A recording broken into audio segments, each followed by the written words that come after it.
A continuación, cedo la tribuna al doctor Edgar Villagómez, quien nos hablará sobre embarazo gemelar, guía y SOU.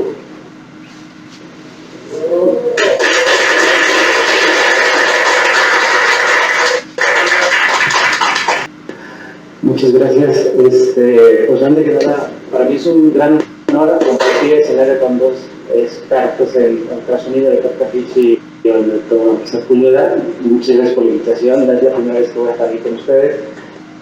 Y espero darles algunas tablas de sonido en embarazo gemelar, darles las guías básicas del ultrasonido, porque lo que tenemos que saber para hacer el ultrasonido en los próximos 30 minutos. A lo mejor voy a ir un poco rápido para que todos podamos alcanzar a escuchar a los expertos realmente con el doctor Carcafish y el doctor Sepúlveda. Y trataremos de darles unas tablillas ahí en cuanto a qué hay que valorar, ¿no? Entonces, los objetivos obviamente voy a ir un poco en concreto. Voy a dar una pequeña introducción, cómo afecta el embarazo en el embarazo gemelar, qué hay que hacer, establecer la cronicidad, que es súper importante establecer la cronicidad cuando hagamos un término de embarazo múltiple o embarazo gemelar.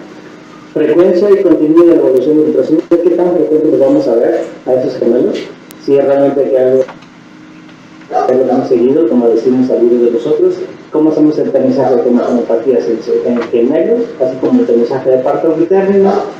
No me meteré mucho en complicaciones monopoliares, pero es lo que más me gusta porque esas son las complicaciones que yo puedo intervenir de manera antes del nacimiento y tiempo y modo de nacimiento. Esto es lo que veremos en los próximos 25 minutos. Entonces, siempre hay que conocer algo de qué tan frecuentes son. La verdad es que los embarazos gemelos son frecuentes, es un 3% de los ginecólogos que vemos en obstetricia, que se quieren nuestros médicos radiólogos y expertos, pero nosotros lo vemos muy frecuentemente. Y en las últimas décadas se han incrementado hasta un 400 los triples. Afortunadamente las técnicas de reproducción asistida han como que actualizado sus normas y cada vez menos, y los nacimientos gemelos sí son de una manera exponencial y seguimos viendo más o menos un incremento hasta un 76% para la nacional. ¿Qué tan frecuente es? Pues bueno, se incrementó hasta un 70%, por lo tanto es una patología que vamos a ver frecuentemente. Decimos que a veces no hay estadísticas en México, y sí hay, vamos a que saberlos buscar, aunque no sean a lo mejor las más exactas, pero tenemos más o menos uno de cada 90 nacimientos que va a ser embarazo gemelar. ¿De acuerdo? Entonces, el Instituto Nacional de Climática en los últimos años se ha incrementado y en el 2020 bajó hasta 100 nacidos en el climatología. Y en el hospital universitario donde yo estoy, es nuestra incidencia más o menos. Más o menos el año pasado, 8 a 9 por cada 1000 nacidos. Entonces es una patología que vamos a ver frecuentemente. No tan frecuente, pero la vamos a revisar. Y lo que necesitamos saber cuando ustedes hagan una ecografía del primer y segundo trimestre es saber qué vamos a ver. No me voy a meter mucho en esto. Ustedes saben que son los factores de riesgo para los cigotos son de manera constante, y para los cigotos sí está influenciada por todas estas técnicas de reproducción asistida, la herencia, la raza, sí se aumenta en estas gestaciones. Nosotros decimos que los japoneses casi no tienen gemelos, aunque se parezcan, pero gemelos, y los nigerianos sí, o sea, la raza negra sí se aumenta hasta un 5 veces más en las gestaciones. Y estos gemelos generalmente son o serán embarazos complicados. ¿Por qué son embarazos complicados? Por todas estas patologías que vamos a ver frecuentemente, ¿no? Se asocia mucho con hipertensión, diabetes, hipertensión. Estos son embarazos de alto riesgo, pero que nosotros debemos de saber cómo evaluarlos y cómo darles seguimiento. No me meteré, afortunadamente sabemos, y ustedes saben que son más frecuentes los dicigotos, afortunadamente, 2/3 partes, los monocigotos y los que nos dan los dolores de cabeza solamente darte una tercera parte, y va a depender del día que se dividan para que nos den monopolémicos o dipolémicos, que eso es lo que marca la pauta de la definición de cómo vamos a estar vigilando. Afortunadamente, 1 de cada 5 no más serán monopolémicos, 5 serán reales. y tiene importancia en la cronicidad por todo esto que nosotros vemos. Serán más frecuentes las complicaciones en monopodiales si nosotros los comparamos con los simples versus si los comparamos con los bipodiales y los monopodiales. Si ustedes se dan cuenta, incluso en este último aquí, 15% de las estaciones monopodiales tendrán lesiones neurológicas, aunque aparentemente por este efecto pueden tener secuelas. Parto pretérmino mucho más frecuente, muerte perinatal, aborto y obviamente restricción de crecimiento fetal, como a lo mejor traigan a hablar de restricción, será también muy frecuente verlo en los monopodiales. Si nos vamos a las gestaciones monopodiales y las comparamos con las mono-mono, obviamente el 50% solamente de las monopodiales llegará a término ambos vivos. O sea, realmente es una que puede dar muchas complicaciones. Voy a pasar a la siguiente. Vamos a irnos a los puntos ahora sí que comentamos, los 8 puntos que vamos a revisar, ¿no? Número 1, ¿cómo vamos a determinar la edad gestacional? Yo creo que todo el mundo sabemos. ¿Cuál de los dos gemelos vamos a tomar para fechar la gestación? Entonces, en los embarazos gemelos, idealmente vamos a determinarlo con la longitud. Cuando yo tengo una longitud que una radilla más o menos entre 45 y 84 milímetros, que ustedes saben que será la ideal para las 11 y 14 semanas, vamos a agarrar, obviamente, la más grande de los dos, y esa es la que nos estimará, ¿de acuerdo? No vamos a agarrar la más pequeña, y esos son los niveles de evidencia que podemos tener según el día de elección. Entonces, en embarazos generales espontáneos, la longitud que trae la radilla más grande de los dos va a ser la que vamos a estimar la fecha por la que pasa. No vamos a quedar con la más pequeña. ¿Cómo establecemos permisividad? Pues obviamente, signo de lambda o signo de la T, que son las dos signos en el primer trimestre que nos hacen pensar cómo vamos a valorar la permisividad. Signo de lambda, que es esta invaginación. Estaremos hablando de una gestación bicorial y el signo de la T de una monocorial. ¿Es fácil hacer el diagnóstico antes de las 11 semanas? La respuesta es sí. En los monocoriónicos vamos a ver dos sacos herméticos, pero un solo espacio extracelónico. Si ustedes se dan cuenta aquí, comparando con este de 7-8 semanas, aquí son los dos sacos envolventes. Es muy fácil hacer la ecografía en el primer trimestre temprano y decir que son bicoriónicos, y obviamente ahí nadie me va a decir lo contrario. Esta va a ser una separación también muy importante versus esta.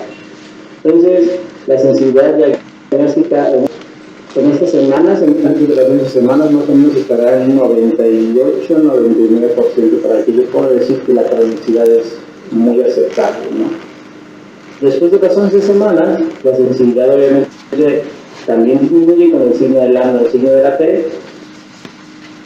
Signo de la T, monocorial, el signo de lambda, obviamente bicoriónicos, y esto es lo que nos deberá decir la pauta para nosotros darle el seguimiento a este tipo de gemelos. Entonces, no es tan complicado, nada más hay que acostumbrarse a ver el signo, y un tip que nosotros le damos a los residentes es que siempre hay que ver dónde choca la membrana de la placa poliar, porque la podemos ver acá arriba y decir que este es un signo de la T, cuando realmente el signo de la que tenemos que ver donde choca la membrana en la placa poliar, y ahí es donde vamos a buscar esos dos signos que tienen una sensibilidad bastante buena para el diagnóstico de cronicidad, hasta el 95% según las guías de elección y algunos expertos. Entonces, vean, el esquema es sencillo: signo de la T, como está aquí abajo a su izquierda, y el signo de lambda, la imaginación del corión entre las dos membranas de los embarazos de los gemelos.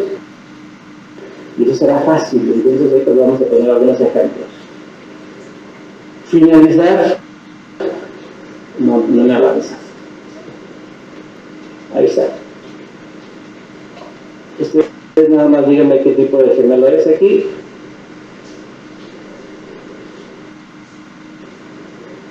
Esta es la placenta. Obviamente aquí está este signo y acá está este otro. ¿Monocorial o bicorial? Bicorial es fácil. Este, bicorial también.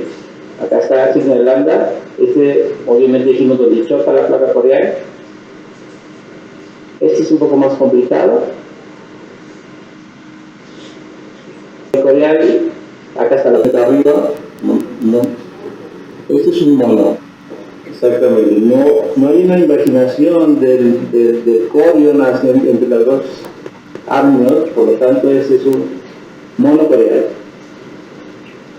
Y un poquito más complicado, mono bis es una gestación gemelar por vía vaginal hasta la placenta. Vemos un saco, dos sacos uterinos, obviamente, pero un saco hermético. Es un mono. Es más difícil, obviamente, no de los signos, ¿no? Y mono, así es. Me lo mandaron en la placenta, pareciera este es un foto de él. Obviamente ya tengo los 17, pero cuando veo los genitales, si ustedes dan cuenta, es un niño y una niña. No parecía el signo del habla, pero obviamente la sensibilidad se pierde conforme avanza la gestación. Esta es una niña que está al lado. Y cuando vemos con más detalle la placenta, aquí este es un artículo que vamos a publicar. Si ustedes se dan cuenta, parece que están superpuestas las dos placentas, una arriba de la otra, por eso no veíamos el signo de lambda entre una y otra. Nunca lo vimos incluso en el primer trimestre, pero estaban sobrepuestas una con otra, entonces por eso no la alcanzamos a distinguir. Entonces, bueno, no es sencillo, pero al final de cuentas en la práctica hacia el maestro, ustedes saben, están viendo los embarazos a estas semanas, pero entre las 11 y 14 semanas no tendrán, yo creo, que ningún problema. La sensibilidad va a disminuir conforme avanza estos ciclos. En el segundo trimestre, a partir de la semana 16-17, esa sensibilidad del 90% del signo bajará casi hasta un 50-60%, entonces, y más si son del sexo opuesto. El seguimiento de los gemelos, entonces, este es otro punto importante. Si es monocorial o bicorial, va a cambiar la respuesta de sí. Si yo tengo una ecografía entre las 11 y 14 y digo que es bicorial, el crecimiento va a ser cada 4 o 5 semanas, a la semana 11-14 para el aprendizaje del primer trimestre, semana 22 para la anatomía y a partir de la semana 24 cada 4 semanas. Eso es lo que nos menciona la guía de ultrasonido para evaluar crecimiento. Si ustedes se dan cuenta, más o menos son las mismas guías de un embarazo único, pero lo veremos más seguido al final del último trimestre porque nos darán más descripciones de crecimiento de los embarazos generales. En los monocoriales las cosas cambian y van a ser un poco distintas por las patologías que vamos a ver. Si yo hago una 11-14 semanas y obviamente veo que es una gestación monocorial, haré mi tamizaje del primer trimestre en el gemelo. Y a partir del 16 la voy a ver o voy a tener que ver por ultrasonido cada 2 semanas. No estoy hablando del control prenatal de la mamá, de tomar la presión, etc. Eso es aparte. Estamos hablando de vigilancia por ultrasonido. Cada 2 semanas a partir de la semana 16, ahí viene lo que tengo que revisar, principalmente crecimiento cada 4 semanas, de 2 a semanas, y cada 2 semanas hay que revisar líquidos, líquido hermético, vejigas de los gemelos y obviamente Doppler. En un simposio que tuvimos allí con el doctor Rogelio en la Ginecox, decíamos que si yo no tengo Doppler, tengo que hacer el control de un embarazo gemelar monocorial. La respuesta es no. Si no tienen Doppler, ese embarazo le corresponde hacerlo a algún compañero que tenga un Doppler y que lo se pase, obviamente. Pero si yo no tengo un Doppler, yo no puedo hacer un seguimiento oportuno por las complicaciones que voy a mencionar más adelante.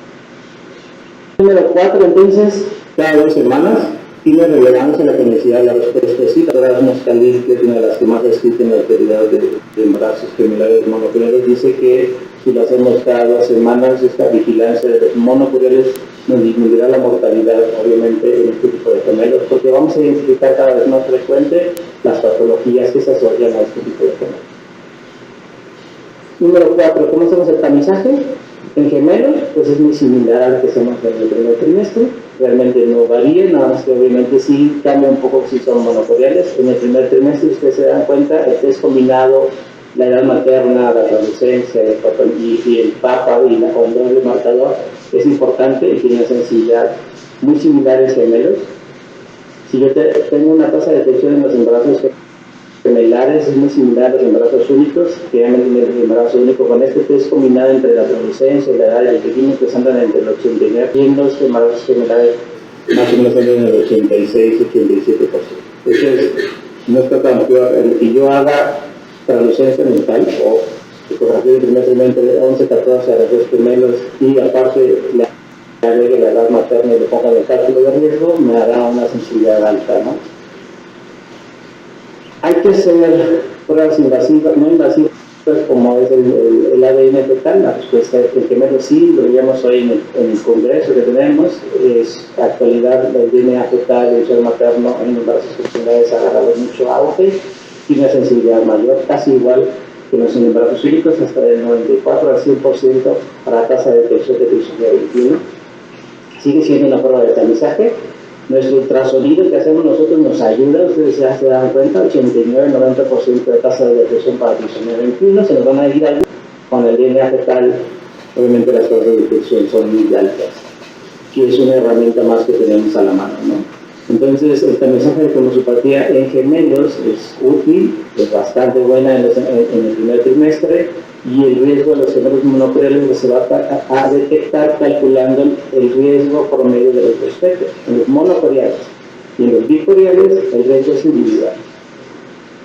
Entonces, pero eso se nos da la máquina, ¿no? Entonces, nosotros le metemos los datos y obviamente ya nos calcula el cálculo tomando en cuenta lo que hemos comentado, edad materna, translucencia, la medida de Doppler, de ductos inclusive, y nos lo promedio. Biopsia de bioseries crueles es preferible hacerla cuando yo tengo una alta detección en los bicoriánicos y las amniocentesis las haremos en los monocoriales. Algunos autores mencionan que con una bolsa que piquemos es más que suficiente, pero la mayoría de los autores coinciden de que vale la pena tener las dos funciones de cada uno, incluso monocoriánicos. Pues. Otro punto, ya nos faltan 3, creo. Entonces, tamizaje de parto pretérmino en el embarazo gemelar. El doctor Romero, que es el que más ha escrito en cuanto a sonografía de parto pretérmino, sabemos que la medición o el punto de corte que nosotros vamos a tomar en embarazos gemelares es 25, que va a ser nuestro punto de corte. A todas las pacientes de embarazos gemelares tengo que hacer como parte de mi tamiz o mi evaluación en ultrasonido una evaluación de cervix a todas, y el punto de corte va a ser 25 milímetros. Algunos autores les sé que 25 milímetros no aumenta el riesgo si yo tengo por debajo de esta medida hasta un 25% de riesgo de parto pretérmino, por debajo de las 28 semanas, y si está por debajo de 20 milímetros, hasta un 42% de estos gemelos van a ser parto pretérmino. Por lo tanto, esta es una medida que nosotros se da en cuenta. Han salido algunos otros artículos, también de Romero y de profesor Nicolaides, en que nos dicen que a lo mejor el tamizaje debe ser a partir de la semana 18 y el punto de corte debe ser 30. Pero bueno, a la fecha, las 10 de la SOS mencionan 25 milímetros como nuestro punto de corte. Hay que adaptarlo a lo mejor a nuestra región, pero nosotros en Monterrey seguimos tomando 25 milímetros como punto de corte de embarazos generales. No hacemos cerclajes a todas, al menos de que tengan una patología, pero que es muy común en algunos centros hacer cerclaje en embarazos generales. Pero si yo tengo un cervix de más de 25 milímetros, asintomáticas, estoy hablando de pacientes asintomáticas, con un cervix normal, la puedo seguir en vigilancia sin alguna intervención, llámese progesterona, cerclaje o incluso pesaje, ¿no? Porque me gusta usar el pesaje. Complicaciones de las gestaciones monocoriales son todas estas, no me voy a meter en tantas profundidades, ustedes las conocen, síndrome de reducción feto-feto. Estas las vamos a ver únicamente y exclusivamente las gestaciones monocoriales, la secuencia de policitemia, el gemelo acárdico, el TRAC y la reducción de crecimiento selectivo. Los CMS obviamente también serán algunas de las patologías que veremos en única y exclusivamente las gestaciones monocoriales.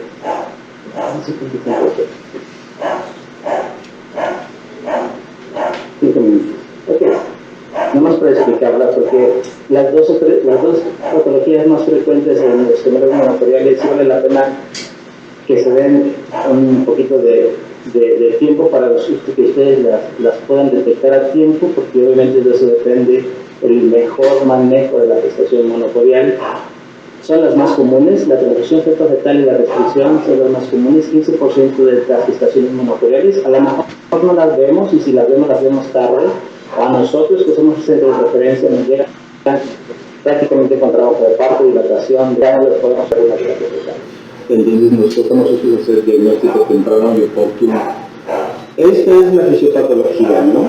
En que me lo da más sangre del otro por las comunicaciones vasculares, así de fácil. Hay un desequilibrio de estas comunicaciones. Y entonces uno tiene mucho líquido, el otro también tiene un poco. Y la secuencia de oligopolidramios es el diagnóstico por ultrasonido. ¿De acuerdo? Poco líquido aquí, un montón en el otro. Según la doctora Ashman, hay algunos criterios. Menos de 20 semanas, vamos a decir que tengo oligodramios cuando tengo un bolsillo menor de 2 y un polidramios cuando tengo un bolsillo o bolsa máxima mayor de 10 o de 8 antes de las 20 semanas. Y después de las 20, 10 centímetros. Y esta es una secuencia, o sea, siempre debe estar uno oligo y el otro copa. Si tiene un oligo y el otro no, hay que buscar la otra causa. A lo mejor es una restricción selectiva, pero no es una secuencia oligopolidramios, no es una restricción selectiva. Puede incluso haber a lo mejor un defecto con mielomeningocele que me dé polidramios o con una hernia fragmentática que me dé polidramios y el otro no. Debe haber la secuencia oligopolidramios. Y este es un criterio diagnóstico para la restricción fetal. Ha salido un artículo de la doctora Ashman Khalil para el mejoramiento del oligogramio, o como reclasificarlo, porque algunos de los antes de las 18 semanas se nos podían ir y han bajado un poco el punto de corte del poligramios a más de 6, ¿de acuerdo? O menor de 6. Mayor de 8 a las 18-20 y mayor de 10 entre la partida de las 20 semanas. Y esto es para detectarlas a lo mejor de una manera más activa. Esta es una persona que nos llegó recibida por un oligopolidramio y decía, este es por macho, me daban en 5 y este me daban en 2.3. La mandaron para terapia fetal, para una transfusión fetal.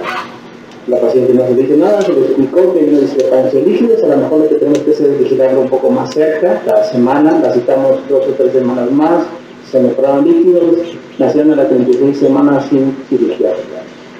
Entonces, debe estar bien, lo mandó materno para transfusión fetal, o sea, porque les digo, oligo, siempre, si no lo hay, vigilancia. Puede haber una discrepancia de líquidos en las estaciones gemelares, la respuesta es sí, nada más hay que vigilarlos, que a lo mejor no importa que tengan un desequilibrio, a lo mejor esto obviamente se mejora. El doctor Quintero, el que más ha escrito de transfusión feto-feto, pues hizo la clasificación de Quintero.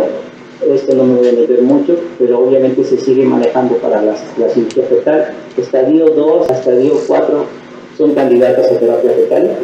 Estadio 1 es controversial, estadio 5 no.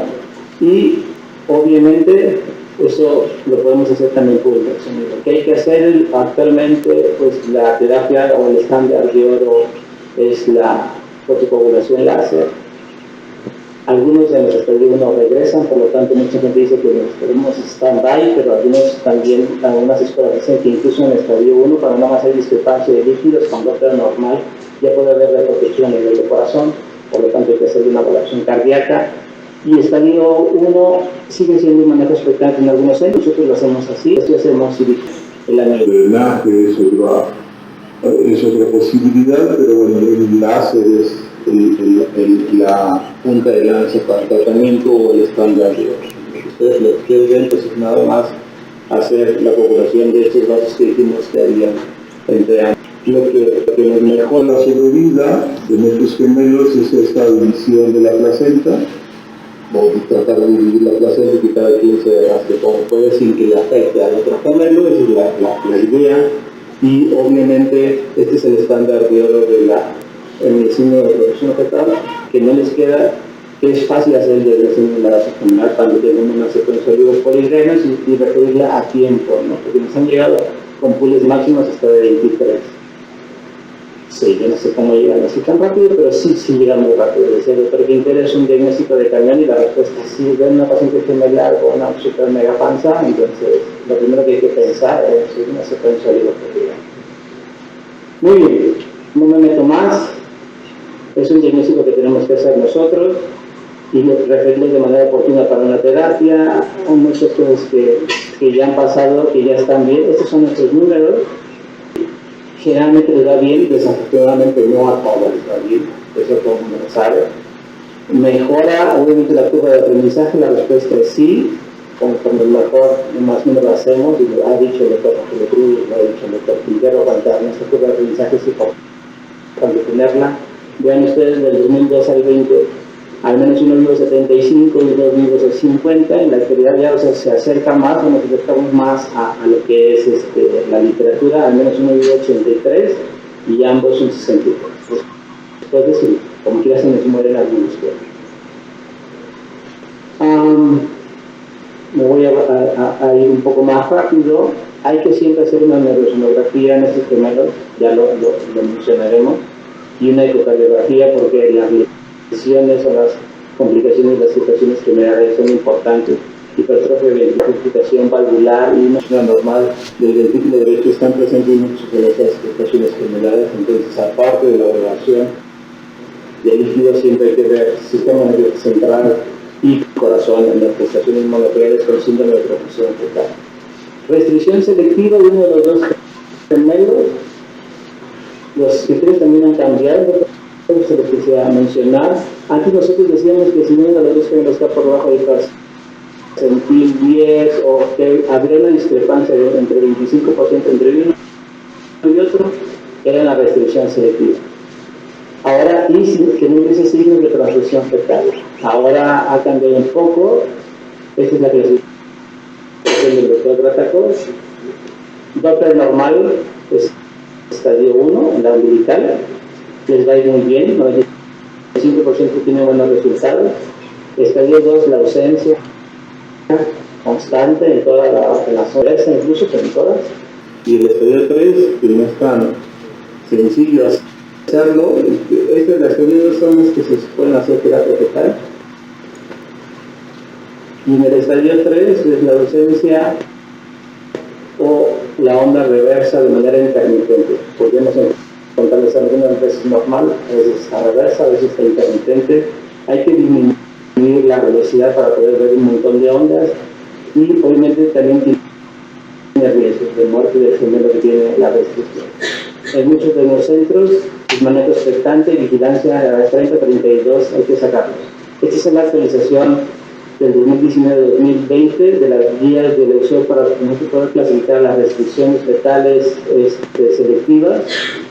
Tiene que tener o solamente uno de los gemelos debe estar por debajo del percentil 3 para la edad gestacional y lo catalogaría como una restricción. O si no, estos cuatro que están.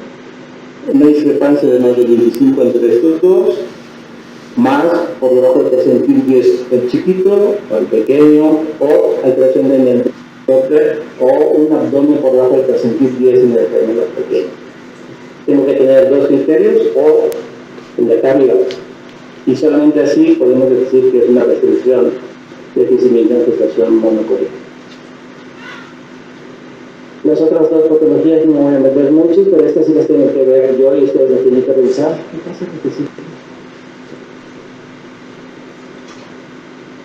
Ya no avanza. Pasa a la que sigue, por favor. A la otra. Esta es una nueva clasificación. Si ustedes se dan cuenta, puede haber combinaciones de una restricción aparte con una transfusión fetal y las clasificaciones nos van a ser un poco más vueltos locos. Pero sí se clasifican así, tardías y tempranas restricciones y se ponen síndrome de reducción fetal, tendríamos un estadio 4. O sea, podemos tener una reducción fetal más aparte de la restricción y van muy de la mano ambas. Okay. Gemelo cárdico no es tan común, 2% de las gestaciones monocoriales, 75% de riesgo de muerte, de prematurez y 30% del muerte del gemelo sano. Y este es un gemelo parásito, como decimos antes, ¿no? Y los resultados dicen que hasta un 30% se muere, incluso aunque no tenga un crecimiento exagerado. Hacemos la que sigue, por favor. Y podemos también hacer nosotros algo. Nosotros antes de la semana 16, pásenme la que sigue, por favor. Nosotros, es fácil el diagnóstico, es una masa amorfa, como ustedes ven aquí, ustedes lo deben de reconocer. Generalmente no tiene la parte superior, puede tener piernas, pies, incluso puede mover, pero obviamente no tiene las otras estructuras. Aquí está, esta es la membrana, este es el gemelo cárdico y acá está el gemelo normal, el acento anterior. Nosotros lo que estamos haciendo, hay criterios para terapia, es calcular el cordón del gemelo acárdico. Generalmente cuando hay una relación del peso gemelo va más del 70 o hay datos de insuficiencia cardíaco-congestiva en el gemelo normal, o hay hidrocepoligrania, o hay una alteración del Doppler. Y si eso sucede, pues normalmente lo que hay que hacer es, nosotros lo hacemos por medio de láser, funcionamos a nivel de donde está el cordón y quemamos el cordón del gemelo acárdico con muy buenos resultados. Esta es la imagen del Doppler, generalmente lo hacemos adentro para que si llegase a sangrar no haya tanto problema. Este es el otro, aquí está la hoja y nos acercamos cuando está el cordón y generalmente hacemos la coagulación por medio de una aguja de 18 y por ultrasonido. Pásame que sigue todo. Así se ve más o menos. Entonces, hay identificaciones tempranas de nosotros para estas complicaciones que hemos mencionado. La respuesta es sí, puede haberlas cuando hay una discrepancia de la longitud de una rabadilla más del 10%, pudiese sospechar en restricción. Algunos autores han mencionado que si yo tengo unas translucencias aumentadas, una diferencia de más del 20% entre un gemelo y otro monopodial, aguas, hay que pensar en una signo temprano de transfusión. No son tan sensibles, pero hay que sospecharlo. Discrepancia de líquidos y ductus reverso. En uno de los dos, con un ductus normal, en el otro también pudiese sospechar una transfusión fetal. Pásame la visita. Si yo lo veo en el primer trimestre, estas dos principalmente hay que referirlas con un experto que pueda hacer el procedimiento para que pueda haber diferencia más transfusión fetal. Pásame la visita.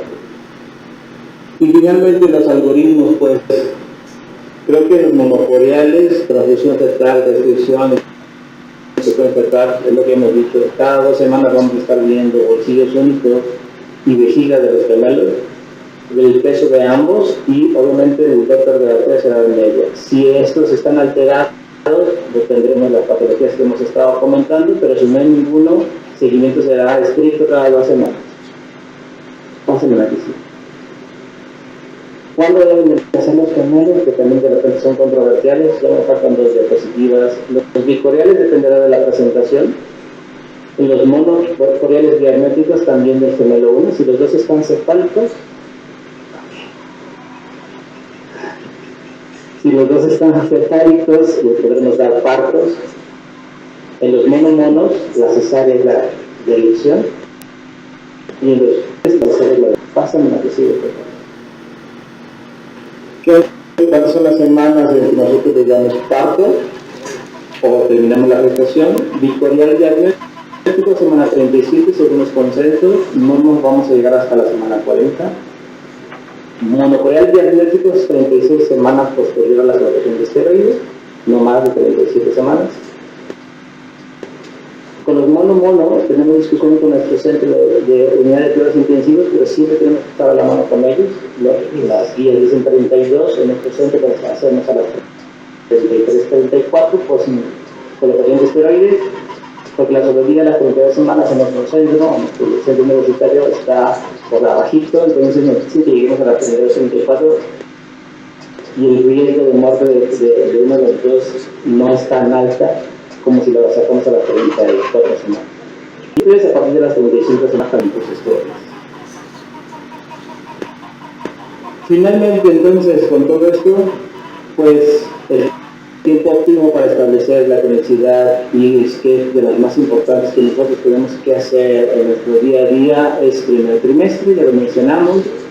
El seguimiento de las gestaciones gemelares monocoriales va a ser cada 2 semanas, eso no hay duda. Algunos autores mencionan que incluso cada semana tenemos discrepancia de líquido. El punto de corte para partos de término, ustedes ya lo comentamos, 25 milímetros, entre la semana 22 y 24 en pacientes asintomáticas. Las gestaciones monocoriales hay que finalizarlas a la semana 36. Una gestación monocorial que llega a la semana 38, estamos hablando como un embarazo único casi a la 41, 42, entonces el riesgo de mortalidad es más alta, por lo tanto hay que sacarlas un poco antes. Y las complicaciones de las gestaciones estudios a un tercer nivel donde hay expertos que se dediquen a hacer esto. Ustedes ya saben que aquí en México tenemos muchos centros de cirugía fetal, digo mucho porque así es. Tenemos aquí ya en Guadalajara, tenemos en Monterrey, hay en México, en cada ciudad. Y en cada ciudad. Entonces, creo que ya no es pretexto de porque no hay. Hoy en la mañana me preguntaban que si es caro, la respuesta es no, no es caro. Hay fundaciones, en todos lados también hay privadas, obviamente, pero la referencia oportuna de las complicaciones que hemos comentado, vale la pena ofrecérselas en cualquiera de los centros que les quede más cerca, Monterrey, Guadalajara, México, Querétaro. Creo que son los centros que tienen más experiencia en la actualidad y cada vez hay más. He oído de Aguascalientes, ya de León, hay en todos lados. Entonces, muchas gracias y les voy a estar.